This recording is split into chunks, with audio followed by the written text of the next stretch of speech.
So now that we've had some time to read and absorb what's in the 24-page indictment charging the Trump Organization and Alan Weisselberg with many crimes, I want to focus on just one sentence of that indictment because I think it provides some important foreshadowing about where the prosecutors might be going next in their investigation and prosecution. Let's talk about that. Because justice matters.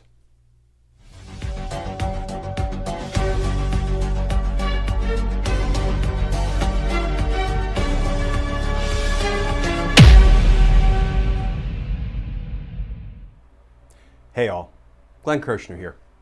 So yesterday, the Trump Organization and its chief financial officer, Alan Weisselberg, were indicted on 15 criminal charges. And in yesterday's video, I tried to do an overview of what's contained in that 24-page indictment. Today, I want to take on two quick topics. One is just one sentence in that indictment. It appears on page 10. And then the other topic I'd like to talk about for just a few minutes is the diatribe that we heard on the courthouse steps by the defense attorneys after the cuffs had been removed from Alan Weisselberg. He was presented to the judge. He was arraigned on the indictment. He had to surrender his passport, and he was released pending the next status hearing in the case. But let's start with page 10 of the indictment. Just one sentence. It appears right on the bottom of page 10, and it reads, "In addition to Weisselberg and his family member, 2 other employees received substantial amounts of compensation in the form of lodging in New York City and the payment of automobile leases."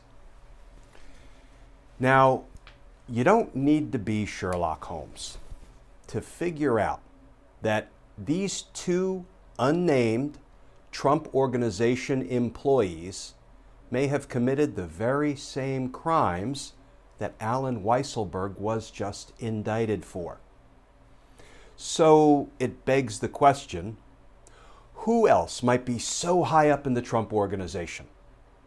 Who else might be so firmly entrenched in Donald Trump's inner circle that they might have enjoyed some of the same criminal perks that Alan Weisselberg enjoyed?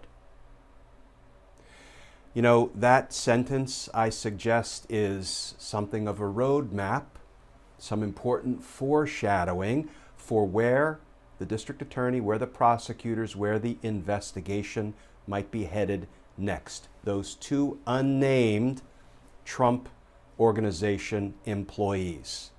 We don't know who it is, but who comes to mind? Don Jr., Ivanka, Eric. I suspect we'll know soon enough. So let me turn briefly to just one other topic. After the cuffs were removed from Alan Weisselberg and he was presented to the judge and he was arraigned on the criminal charges and he had to surrender his passport, the defense attorneys stepped to the cameras and the microphones on the courthouse steps and gave sort of an angry rant, a diatribe, singing all the usual tunes like, this is a political prosecution. These are not even crimes. They should have been resolved civilly.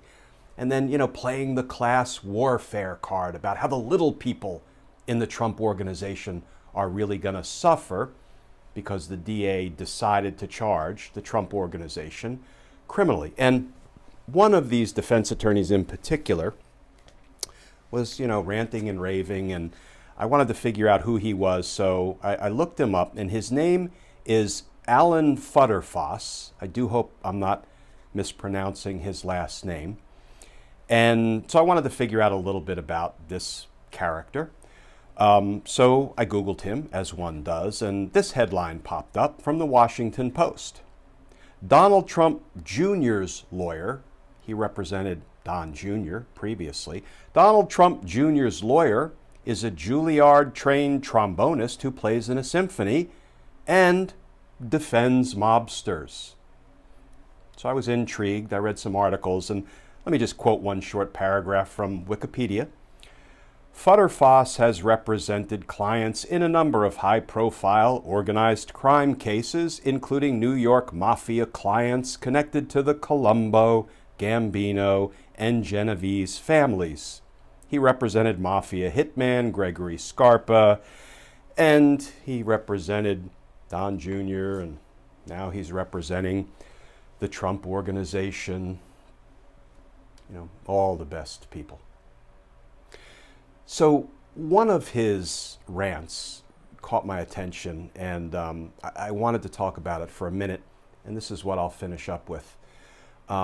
He suggested that the prosecutors are going to hurt the little people in the Trump Organization by bringing this prosecution. Those are the people who are really going to suffer. And he said that it's really the good, hard-working people that are behind this company that will bear the brunt of it. And specifically, he said, you know, it's the waiters and the bellmen, the busboys, the people who clean the room and fix the meals, the maintenance people, and the people who take care of the grounds, the good, hard-working people that are behind this company. The suggestion is those are the people who are going to suffer. So I guess I would ask this question. The $360,000 of off-the-books money, hidden money, that Alan Weisselberg took for himself and then spent on private school tuition for his family members, and then evaded taxes on $360,000. Did any of that money go to the busboys and the waiters, the people who fix the food, clean the rooms, the maintenance people, the folks who maintain the grounds? Did they get any of that money? No. Well, how about the $200,000 of off-the-books money that went to Alan Weisselberg and his wife for luxury Mercedes vehicles? And then they evaded taxes, criminally evaded taxes on that money as well. Did any of that money go to the busboys and the waiters, the folks who fix the food, clean the room, maintain the property? No. So the fact that the Trump Organization or its lawyer would try to hold up as some kind of a shield the hardworking people who don't see a penny of this stolen money by Alan Weisselberg, that they're the ones that are really getting hurt by the prosecutors bringing charges against Alan Weisselberg and the Trump Organization, that's a pretty despicable argument.